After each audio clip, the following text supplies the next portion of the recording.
Kamakailan inihayag ni Justice Secretary Boying Rimulya na posibleng inabandona na ng gobyerno ang paghawak ng mga kaso ng war on drugs, bunsod ng umano'y kawalan ng ebidensya at sinadyang pagkasira ng mga dokumento. Ani Rimulya, maaaring sinadyang burahin ang mga ito upang hindi umusad ang kaso. Ngunit giit ni Attorney Kaufman, walang kinalaman si Duterte sa anumang sinasabing pagwasak ng ebidensya. That's Secretary of Justice Rimulya's claims. What I do know is that my client, Mr. Duterte, had nothing to do with destroying any evidence. Destroying evidence is a criminal offence. It was not done, and it was not done at his request on behalf of him. Let me make that very clear.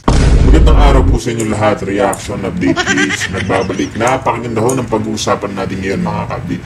Walang iba, ito nga pong legal counsel nitong ating Pangulong Duterte kung saan sinuplak niya at pinahiya itong si Bonjing Rimulya. Sinabihan niya po itong sinungaling at hindi totoo ang lahat ng sinasabi. Samantala po kasi mga ka-update, sinabi nga na itong si Bonjing na Rimulya na inabandona na o ng gobyerno ang mga papeles laban sa war on drugs ni Pangulong Duterte at ibinabasura na raw di umano ito para hindi umusad ang kaso.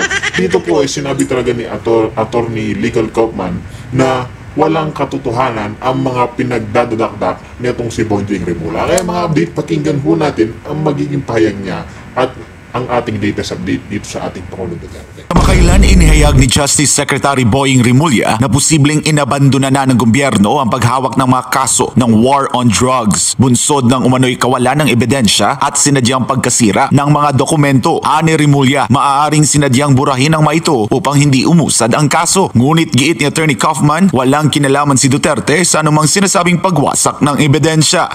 That's Secretary of Justice Rimulya's claims. What I do know is that my client, Mr. Duterte, had nothing to do with destroying any evidence.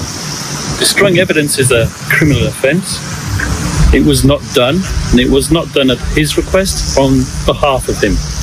Let me make that very clear. Paliwanag pa ni Kaufman, hindi totoo ang aligasyon ni Rimulya at walang katotohanan ang sinasabing pagkasira ng ebidensya na aniya ay isang krimen.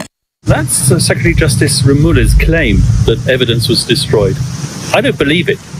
He might believe it, but I'm telling you, it's not true, and it was not done. Tumanggi naman si Kaufman na isa publiko ang anumang detalye tungkol sa mga ebidensyang hawak ng prosekusyon ng ICC. Nilinaw rin niya na walang sinuman mula sa kampo ni Duterte ang may kinalaman sa sinasabing pagwasak ng ebidensya. Aniya, ang ganitong aksyon ay isang kriminal na paglabag at hindi ito ginawa o iniutos ng kanyang kliyente na ngayon humaharap sa mga paratang na wala umanong sapat na basehan. Para sa Diyos at sa Pilipinas kung mahal, ako si Jason Rubrico, SMNI News. Ayan na siguro. Mga tanga talaga to no? Excuse me. Kayo yung nag-aakusa, di ba? Sila yung nag-aakusa. Ngayon, wala silang makuha ng ebidensya, isinisisi nila doon sa inaakusa nila. Una-una, labag yung pag-kidnap nyo kay Pangulong Duterte, kidnap nga di ba? Tapos ngayon, na wala kayong makuha ng mga ebidensya, dinidelay nyo ng dinidelay, at tingnan mo ilang buwan na. Tapos, September pa yung actual na hearing niyan. So, ang ginagawa talaga nila dito, pinapahina yung katawan ni Pangulong Duterte. Tapos ngayon, nawala. Ayun mga kabdi, totoo nga po itong sinabi nito ni Idolo. Kung saan, lalo lang nilang pinapatagal ang pag-i-stay ni Pangulong Duterte sa ICC. Alam naman po nating marami na pong kwalifikasyon sa katawan nitong ating Pangulong Duterte. Mahina na ho yan mga ka-update. Mahina na 80 years old na ho yan. Marami nang gamot na tinitik. Tapos ngayon, walang makuwang ebidensya. Etong si Bonjing Rimulya, ngayon, inaakusahan pa nila itong kampo ni Pangulong Duterte na parang gustong ibasurahin itong kaso niya sa war on drugs.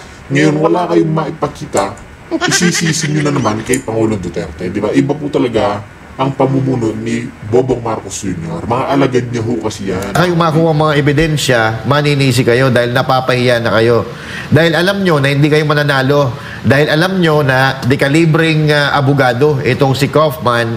Kaya kung ano-ano na lang ang sinasabi ninyo. Para itong mga partners, ang ginagawa kasi nito, parang nag-aano sila niloloko nila naman nila yung taong bayan na kapag natalo sila, wala. Sinira kasi ng mga Duterte yung mga ebidensya, kaya wala kami nakuha ang ebidensya. Nag-aakusa kayo inanino nga Sinabihan nyo na nga si PRRD na mamamatay tao na lumabag sa human rights Tapos ngayon, wala pala kayong ebidensya. So, nasaan ang hiya ninyo niyan? Paano kayo mananalo kung sa umpisa pa lang, sumusuko na kayo? Wala kayong maipakitang ebidensya. Yan ang problema dito sa mga ito At alam naman natin kung ano talaga ang purpose, kung ano talaga ang mga hangarin ng mga lapuguna ito. Kundi ang pabagsakin ng mga Duterte, lalo na si BP Sara Duterte for the sake of 2028 election. Mga partner. Hindi, tsaka simulat sa pool, wala talaga kayo ebidensya. Huwag nyo na kami lokoy. Wala talaga. Yung sinasabi nila ebidensya na yun, kasi nungalingan yun. Una pa lang, wala talaga silang hawak na ebidensya. At wala talagang, wala naman kasi talagang ginawa na mga ganyan. Yung kato niyan, 32,000 na mga namatay daw. Diba? Wala kasi silang hawak talaga noon. So ngayon, may pinapalabas nga lang talaga nila para hindi sila mapaya. Kung sakaling makalabas si Pangulong Duterte, sasabihin nila, sinira. Papalabasin nila, sinira ng mga Duterte yung mga ebidensya na yun. Paano magagawa ng mga Duterte yun? Kayo yung nasa kapangyarihan ngayon. Diba? Doon pa lang Anong magagawa ng mga Duterte? Kung sila, eto lang kung sila may kapangyarihan na sirain yung mga ebidensya na yan, nung una pa lang, gumawa na sila ng aksyon para hindi madala si Pangulong Duterte sa Netherlands. Kung talagang may kapit sila dyan, may kapangyarihan pa sila. Ang kapangyarihan ngayon, nasa Marcos at nasa inyo. Wala nang ang mga Duterte ngayon. Ang tanging kapangyarihan lang nila yung pagmamahal ng mga Pilipino sa kanila. Yun lang yun. Kaya kalokohan yung sinasabi nyo na kapangyarihan dahil sinira ng Duterte yung mga ebidensya. Simulat sa pool, wala kayong hawak na ebidensya sa mga Duterte, yun ang totoo. Parang RJ. Paano nila sinira, no? Winasak daw yung mga ebidensya. Paano kaya? Ano ba yung ebidensya na yung papel? Winasak yung papel. Winasak yung papel? Ayun ba yung ebidensya? Tsaka, hindi. Ito lang yung masasabi ko dyan. Kayo ang nag-aakusa. Kayo dapat ang magpatunay na kayo maglabas ng ebidensya. Kasi kayo nag-aakusa Alam nga namang yung inaakusahan nyo, yung pang magbibigay ng ebidensya sa inyo, anong kalokohan yan? Anong katarantaduhan niya pinagsasabi nyo? Kasi ang babaw winasak? Bakit winasak? Paanong winasak? Ayun ang malaking tanong dyan. Paano winasak? Kaya siguro alam naman natin na wala talagang, hindi nila kayang patunayan yung ginawa ni Pangulong Duterte, binibintang kay Pangulong Duterte. Kaya gagawa na naman sila ng dahilan o diversion para nga naman magmukhang sila na naman ang magaling. Oo, diba? sila magaling, masama na naman. Duterte. Pinagbibintangan ulit nila kasi hindi pa nga nililitis, alam nilang mahina, eto na ulit sila. May follow-up silang parang banat. Kaya hindi nanalo yan kasi winasak Winarak nyo na parang si yung DOH Secretary dati. Sino yun? Tawag dito, winarak. Oo. Ano yan? Papel ba yan? Papel ba yung ebidensya? Winarak, Ito dugtungan ko lang yung sinabi niya bago kay ikaw, partner Jay. Sabi nga nila, thinkers are doers. So, wala silang ebidensya. May pakitang ebidensya na winasak ng kampo ng mga Duterte o ni Pangulong Duterte mismo yung mga ebidensya. Pero tayo, may ebidensya tayo na sila winawasak talaga nila or tinatanggal o tinatago nila yung mga ebidensya. George Garcia, halimbawa, yung mga ebidensya na pwedeng gamitin laban sa kanila regarding sa midterm election, ano bang ginawa? Pinagdi-delete ba, di ba? Yan, oo. Pinagdi-delete ng COMELEC yung record ng 2025 midterm election na magigisa ng ebidensya yon laban sa kanila pag nagkaroon ng manual counting. So yun na nga, yung ginagawa nila, ibinibintang nila sa iba. Jay. Tsaka, baka nagkakaanuhan na rin talaga, baka kinakabahan na rin to si Remulla. Nakabahan na Kasi, bali-balita ngayon na paakyat bilang ombudsman. So doon kasi 7 years term yun. Oo, yeah. So aabutin niya pa yung termino ni Vice President Sara Duterte bilang presidente. Tapos may matitira pang 4 years. May matitirang 3 years. 3 years. Diba? Ay, di pala, tama, 4 years. So, matagal-tagal. Tsaka doon, malamang sa malamang yan, may mga gagawin silang kababalaghan na naman doon sa loob. Kaya siya pinapatalon doon. At pwede din naman na kumalabit siya, boss, si Tory nga, PNP chief na eh. Ako naman. Oo. Pwedeng ganon. Pwede. Hindi kasi alam naman nito, nila Remulla, nila, lahat yan sila na talagang sisingilin sila ng mga pinaggagawa nila ngayon. Kahit yun si Marcos Jr., sandamakmak ang kakaharapin na kaso niyan. Nako. Lalo na yan, sila Torre, sila Remulla, yung talunan, si Abalos. So maraming silang kakaharapin na kaso, kaya siguro din gumagawa na rin to ng paraan para kahit papano tawag dito, masolusyonan nila yun. Tayo nga, baka may mga bali-balita kasi parang nagkakasungayan eh. Oo. Kasi ang demonyo, saka sa kapwa demonyo, Nagsusuwagan hindi talaga yan, hindi talaga rin nagkakasundo yan. Siyempre. Ano nga yun? Kanya-kanya yan eh. Kanya-kanyang kilos yan, kanya-kanyang interest ang gusto nila makuha, no? Pataasan, no? Pataasan ng ihi, kumbaga,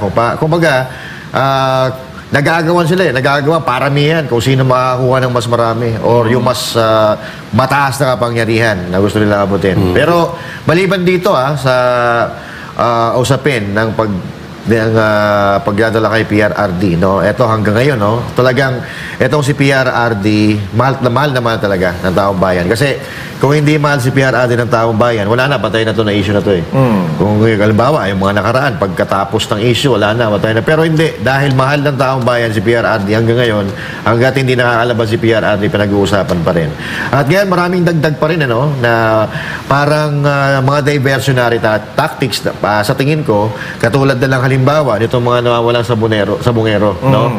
So, pinapaputok na naman nila itong issue na ito at biglang may lalabas na mga alias Totoy. Pero ito mariing itinanggi ng aktres na si Gretchen Barreto ang pagkakasangkot sa kaso ng mga nawawalang sabungero matapos siyang pangalanan bilang isa sa mga umano'y utak ng krimen. Samantala, umasa ang ilang pamilya ng biktima na ito ang simula ng pag-usad ng hustisya. Si Margot Gonzales sa balita. Matapos madawit ang kanyang pangalan bilang umano'y utak sa likod ng pagkawala ng mga sabungero, naglabas ng opisyal na pahayag ang aktres na si Gretchen Barreto sa pamamagitan ng kanyang abogado. Mariin niyang itinanggi ang pagkakasangkot sa krimen at tinawag na imbento ang mga akusasyon ni alias Totoy. Ipinanto ni Barreto na ibinasi lamang umano ni alias Totoy ang paratang sa pagiging malapit niya kay Atong Ang. Gate pa ng aktres, hindi siya operator ng sabungan at wala siyang direktang partisipasyon sa operasyon ng isabong na nasuspinde mahigit 2 taon nang nakalilipas. Isa lamang umano siya sa mga investor. Dagdag pa ni Barreto, may nagtangkang kikilan siya kapalit ng pagtanggal sa kanyang pangalan sa listahan ng mga sospek. Ngunit tumanggi siya dahil wala raw siyang kasalanan. Samantala, dumulog sa Department of Justice o DOJ ang ilang kaanak ng mga nawawalang sabungero upang humingi ng update sa kaso. Ayon sa kanila, nabuhayan sila ng pag-asa ng lumandad si alias Totoy at pinangalanan ang umano'y nasa likod ng krimen. Isa sa kanila si Aling Marilyn Garmar, ina ng sabungerong si Glenn Garmar na nawala noong 2019 matapos pumunta sa arena sa Santa Cruz, Laguna. Sana po, mami, na siya, aminin na niya yung kasalanan niya. Kasi talagang siya po talaga yung may kagagawa ng lahat na yan kasi sa sabungan po niya talaga nawala.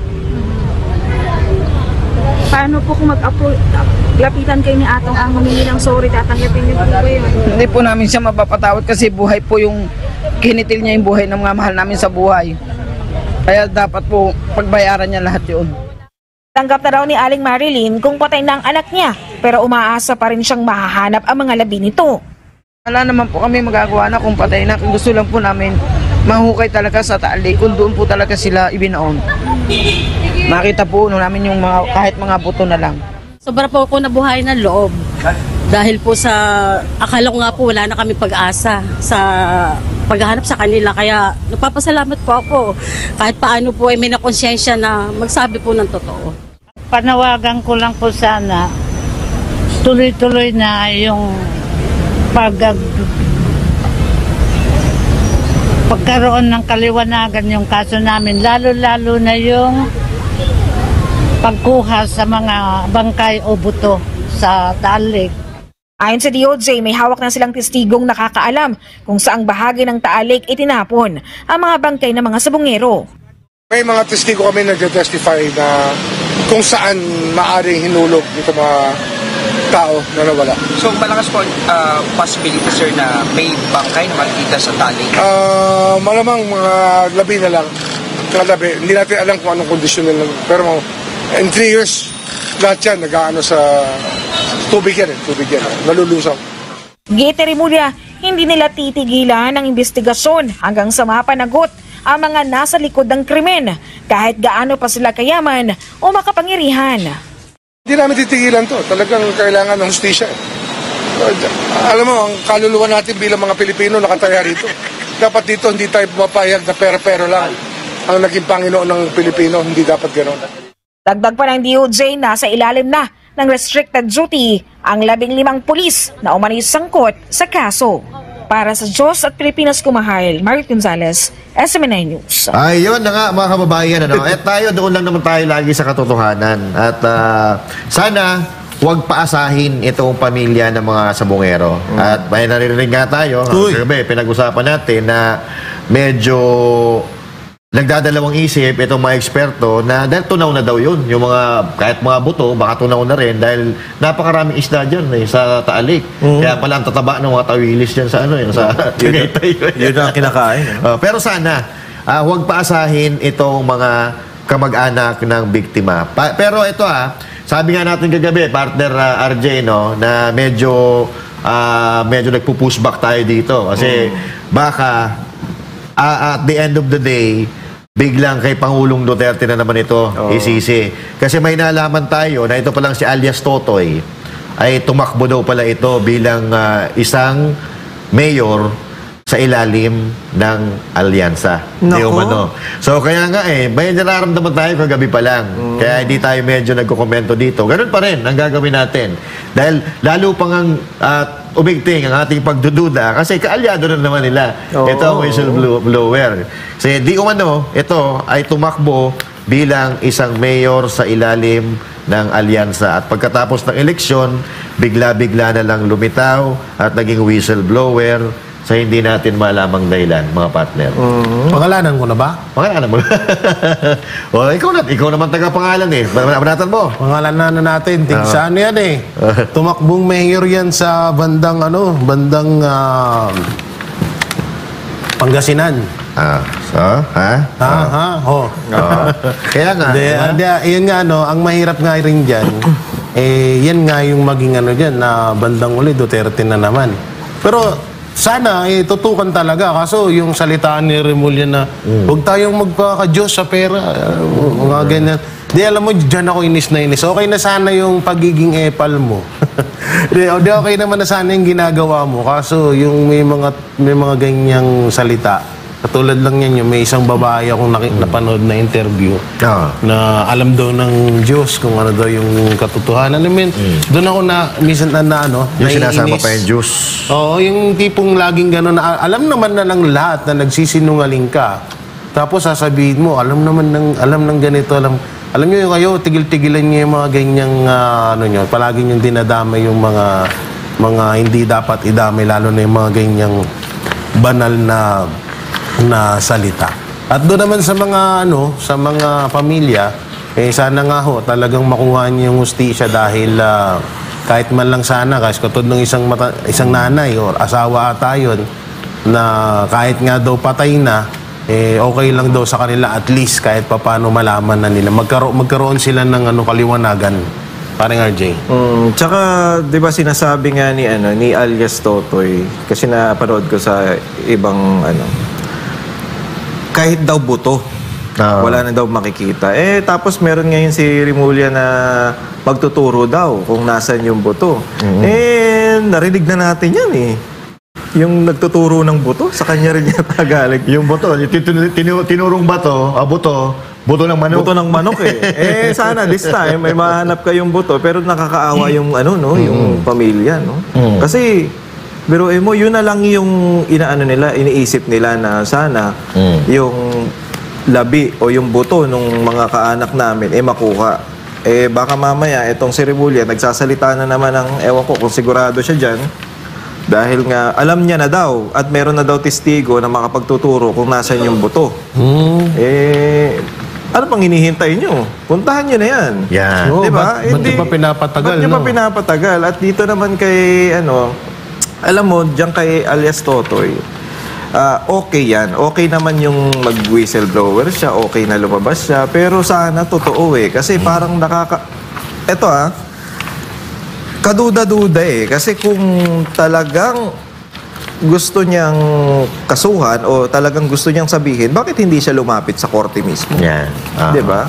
Kasi ang mangyayari dyan, sagutan lang ng sagutan, dinawit niya si Atong Ang, dinawit niya si Gretchen Barreto.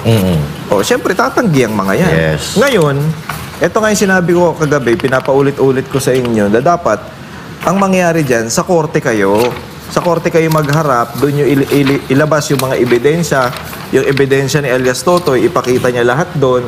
Ngayon, para wala nang bangayan, wala nang sagutan.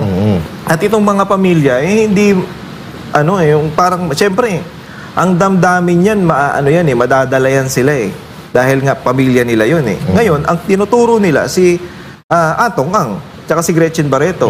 Ngayon, ang thinking niyang mga yan, dahil galit nga sila, automatic, sila nang may kasalanan. Yes. Pero dapat maging patas pa rin tayo sa panahon na to. Hindi porket sinabi nung isang whistleblower na paniniwalaan agad. Oo, paniniwalaan agad na yun.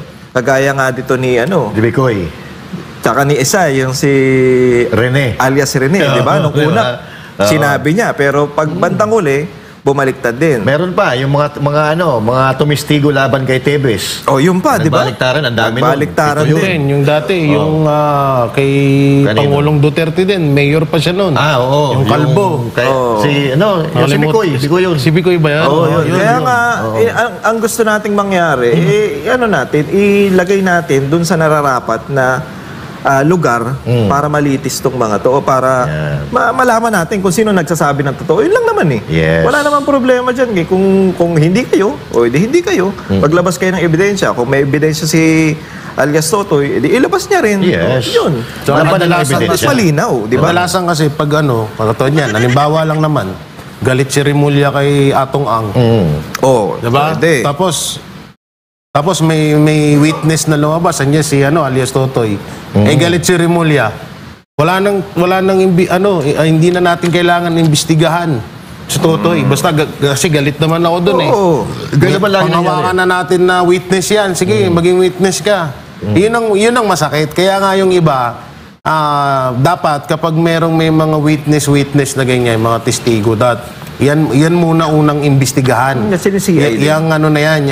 yung mga testigo na yan. Kasi hindi natin alam kung sila ba talaga